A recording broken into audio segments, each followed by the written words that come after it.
Hi YouTube family दोस्तों, नमस्ते, good morning. Good morning बोल रहे हैं, 12 बज गया है। और वो लोगन बताई लोगन कैसे बाटे। हम भी अच्छे हैं। देखो लेटे हैं, धूप बहुत ज़्यादा निकला है बाहर में।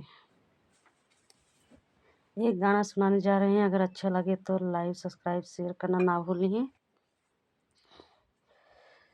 सरसोईया के फुलवा झर गइल बा, सरसोईया के फुलवा त झर गइल बा, गहुआ कटैया तया गइल बा, गहुआ कटैया तया गइल बा।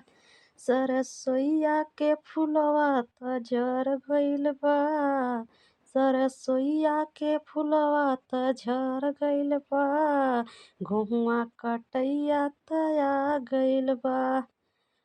हाय हमारे दोस्तों, आप लोगन बताइए गाना कैसा लगा। लाइक सब्सक्राइब करना ना